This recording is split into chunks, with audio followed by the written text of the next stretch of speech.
Welcome back to RPO. For those of you that are new here, RPO is raw, precise, and objective. It is an opportunity for me to talk about anything in football that I want to talk about in football. And today I am choosing the College Football Playoff Committee because I feel like there's a lot of you that think that life is fair and that everything should be treated fairly and that people should be receiving equal treatment. And every time the College Football Committee gets together, they basically tell us that things aren't fair. They're not going to assess the teams the same. They see different things in different teams. So I am here to tell you the things that the College Football Committee would never tell you, but I think you should know because life isn't fair. And so once you realize that life isn't fair, some of the things I'm going to say actually makes a lot of sense because we're seeing it happening. With the committee, just like everything in life, you have to trust but verify. You have to trust that what they're telling you is true, but then once you verify and you realize it's not true, you have to kind of trust your gut a little bit. So let me tell you some things that the College Football Committee would never tell you, but they are using in their evaluation, and that is what's pissing a lot of people off.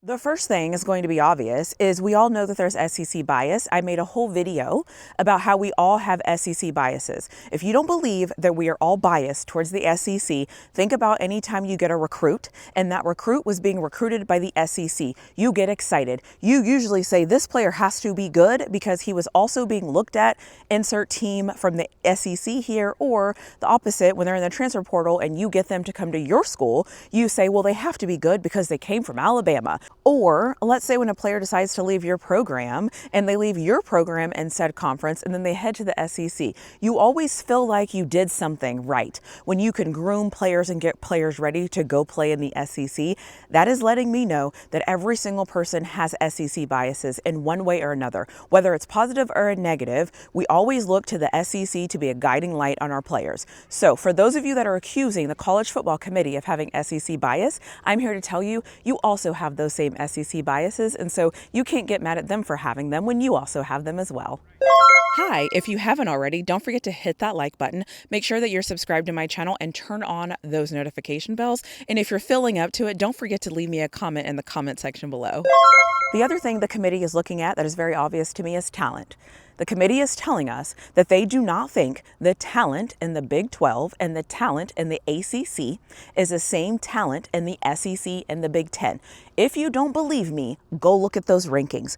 That is why when a team loses a game to an SEC school or in the Big 10, they don't get penalized as much as when they lose against teams in the ACC and the Big 12. I'm not here to tell you that you have to like it. I'm just here to tell you the committee is telling you everything you need to know. We're just not paying attention to what they're telling us. They're telling us that they don't think the talent in the ACC and the Big 12 matches the SEC and Big 10 or even Notre Dame, and we just have to deal with it. They are looking at talent. Talent, talent, talent. So yes, they will tell us that they're looking at wins and losses. They are looking at wins and losses. But what they're really looking at is who are your wins to and who are your losses to. It's starting to feel like the committee is giving people bonus points for good losses, which is against teams that they believe are talented, over just other losses. They're not looking at losses the same. If you don't believe me, go look at Miami. They are basically saying to Miami, you're in the ACC, that is a strike against you. The second thing that they're saying is you lost to two teams that are not nearly as talented as you. So if you're losing to teams that are not nearly as talented as you, and we think more talent is in the SEC and Big 10, we're going to knock you for that. Period. That is what they're doing. That is what they're showing that they are doing. And that is why I always say it is not good to have the ACC and the Big 12 cannibalize each other. Because when nobody is standing alone and when nobody is winning and everyone's beating up on each other and they already don't think that talent is good, we have a problem. The committee is basically telling us right now they don't trust the Big 12 and they don't trust the ACC as far as talent goes. We have to believe what they're telling us because every time they bring out our rankings, that is what they're saying. Look at Miami. They're the best example of this. They are faulting Miami for those two really bad losses. They're not even giving them credit for the wins because they think the losses are so bad that the wins don't even matter. Don't get mad at the messenger here. I'm just telling you what they keep telling us year after year after year. The other thing they're looking at, because we live in a capitalist society, is they're going to look at brand, whose brand is bigger, and they're going to look at matchups. Because if you look at that and you figure out who can make the most money, you can kind of make things work. And so when this committee goes down and sits down and they say, hey, would Texas playing Notre Dame make more money, or would Notre Dame playing Louisville make more money? Which one would you prefer? Like, let's be real here. We can't act like the world is not maneuvering around us like it does in regular times just because it's sports. Sports is just like real life.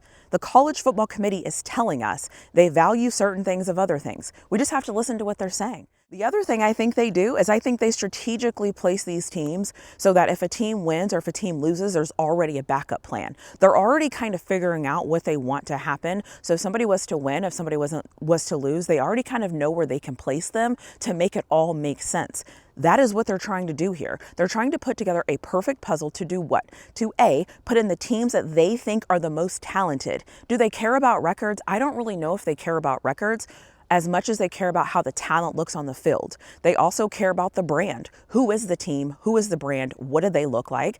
The other thing I think they care about is the conference, because I think that they have determined that they don't think the Big 12 and they don't think the SEC is as talented as the other divisions. And so if they don't think those teams are as talented, why give them the benefits of any doubt? What is the point? The last thing I'll say here that I think they actually do, and this is what I do, and so this is why I think that they do it, is I think they look at the eye test. I think they look at these games and they figure out, okay, if Ohio State was to play Oregon, what would that look like? If Ohio State was to play Notre Dame, what would that look like? If Ole Miss was to play Ohio State, what would that look like? Because I think sometimes, if we're being honest, we use our eye test a lot. A lot of times when I'm looking at football, I look at the eye test. What can I see?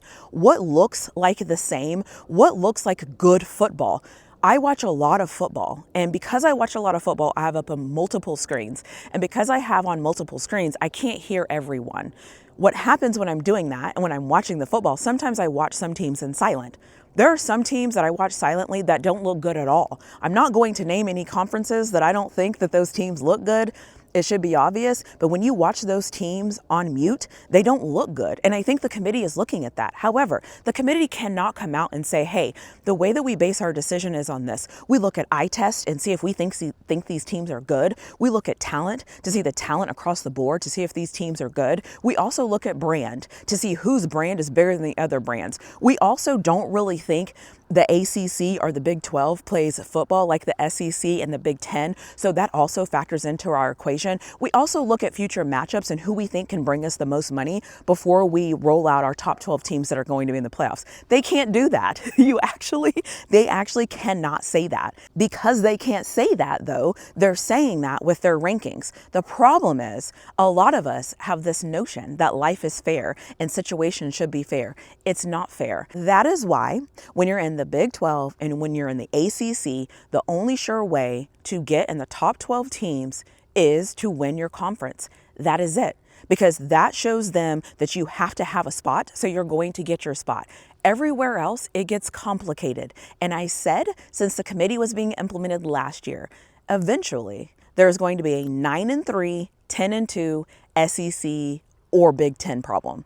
It's bound to happen because these conferences are too big, and the committee is telling us they value that football higher than they value the ACC and the Big 12. I'm just telling you what they're telling us. Although they can't come out and say it, it is 100% what they're saying, because let's be real here. They just don't think the competition in the ACC and in the Big 12 is comparable to the SEC or the Big 10. They just don't believe it. You can be mad at me for saying it, but the committee is saying it every single time they do these updated predictions. I'm just telling you how I think this goes here. I don't think the committee cares as much about wins and losses as they do about getting the best teams that they think are the best teams into that top 12 by any means necessary, and they are going to do what it takes. And I'll be honest and say, I'm not really upset with them. I can't live in a capitalist society and then get mad when people make capitalistic decisions. I just think we have to get rid of the notion that life is fair. We have to get rid of the notion that college football is fair. It's not fair. We all know that. And if you want to be in the college football playoffs and you're not in the SEC and you're not in the Big Ten, you better win that conference because that is the only sure way that you're going to get into that playoff. But let me know what you think in the comment section below. Let me know if you think I'm completely missing it. But these are the things that I think the College Football Committee says behind the scenes that they would never tell us. It just makes too much sense for them not to be thinking like this. But hey, I could be wrong. I've been wrong before. I just very seriously doubt that I got this one wrong. Let me know what you think in the comment section below, and I'll see you in my next video.